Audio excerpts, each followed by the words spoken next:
I mean, my God, what happened to the grit of this country? What happened to the grit that made this country the greatest country in the world? We walk around like we're in the age of fear. Holy cow, we're so afraid of everything. We can't, and we want to blame ourselves for everything. It's incredible. Absolutely. You know what? It just blows me away how completely out of touch we are with reality. We have to be... Uh-oh. What was that? This must be our segment. Our segment on global warming. Global warming caused by human beings. We're going to destroy the planet.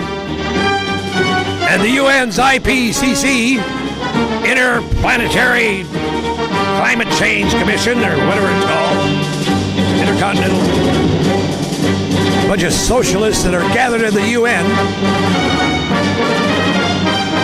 they don't belong anywhere. They don't belong using our money for anything, but they got you believing that we're heating up the world. Listen to old Al Gore. He said this in 2006. We are what is wrong. We're wrong. And we must make it right. Last September 21st, as the northern hemisphere tilted away from the sun, scientists reported with unprecedented alarm that the North Polar ice cap is, in their words, falling off a cliff. Another new study to be presented by U.S. Navy researchers later this week warns it could happen in as little as 7 years. Now, he said that in 2006. He predicted that the Arctic polar ice cap would be gone by 2013. It's 2013. It's not gone. In fact, it's bigger than it was back when he was talking. Antarctica is at the largest mass of ice in the history of satellite recorded data since 76 or 79, when they first put the satellites up there. The people hate these people hate satellite data. They can't stand empirical data. They don't like a real temperature record. They like computer models. Computer models is in their bag, and that's what they are. They have got all of you, and this administration is part of it. Got you all convinced that we are exhaling CO2 and that CO2 is a pollutant to us. What happened? Where did that come from? That's absolutely impossible. When I was a kid, I was taught about the carbon cycle. We exhale, the plants take it in, the plants grow, and they release oxygen. You know what's happened over the past 10 years? Actually, look this up. There hasn't been any increase in the global quote-unquote warming for the past 18 years. CO2 is still continuing to rise, but there's been a pause in global warming. And they can't figure it out. They're having one heck of a time trying to explain why this pause is the pause. One of them actually came out and said the heat is going to the bottom of the ocean. Can you imagine that one? The heat is going to the bottom of the ocean?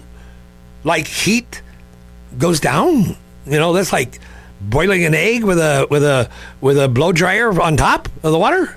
I'm sorry. It doesn't go to the bottom. The temperature has not risen significantly. It may be like a tenth of a percent or something like that. But for 18 years, CO2 in the meantime is going up. What does that mean? The earth is getting greener. Overall, the earth is getting greener because CO2 is plant food. CO2 is what plants like. One day I was flying into Amsterdam. My wife and I were on our way to Prague, and I couldn't believe all these greenhouses that I saw. I mean, it looked to me like hundreds of square miles of greenhouses. I looked it up. And Amsterdam, in that area, that's the produce capital of Europe. They grow things there faster, bigger, and vegetables, tomatoes, fruits, everything. In Amsterdam, they are the produce capital. in greenhouses that have 2 to 3 times the amount of CO2 that we normally breathe. All right? We have no control over the CO2. Just because it happens to be going up, these scientists, these money-grubbing scientists, these government money-grubbing scientists that want to get your money for their little projects. You know, you take, they call the skeptics flat earthers. You know, let me tell you something. The skeptics are the only ones that are trying to tell you something, and they're not getting a dime out of it. Whenever a university professor or a government scientist finally sees the light and comes out and says something about it, they get canned. They get their funding cut off. And we're talking about a lot of funding. They can't allow the global warming hoax to be debunked because it's a $1 billion a year industry. It's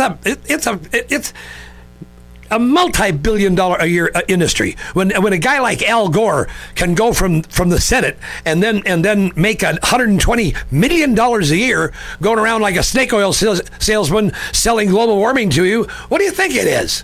You know, the old saying, follow the money. Well, right now, the money goes to the government-paid, government-funded scientists by the UN-paid and the UN-funded scientists. We don't need to worry about CO2 in the air. We need to get rid of the UN. It's just, you know, here again, where in the world in the Constitution does it say that the president or the federal government has anything to say about CO2 in the air? Now, there's some of you out there that say, well, Chuck, don't you believe that there should be clean air? Of course I do, but you can do it at the state level. Then they're going to say, yeah, but it blows from this state to that state. Baloney. When the oil spill happened, the BP oil spill, did you hear them saying, oh my God, this thing is going to be, for 20 years, the coastline of Florida is going to be wiped out. My God, the oil disappeared one day. One day they went out there and they said, where'd it go? You know, during World War II, how many freighters and tankers were sunk? Oh, like thousands. Where'd all that oil go? You know, these people point out a microcosm of something and then make you believe that it's controlling the world. It's not. Okay, so here comes the music. There's Shorty Rogers and the Giants, and actually the Lighthouse All-Stars in the background, which means that we've come to another end of another College of Constitutional Knowledge. Speak Up America. Get a hold of me. Email me at editor@SUAnews.com. Editor@SUAnews.com. Chuck Diaz. Intelligent Talk 24/7. AM 1030.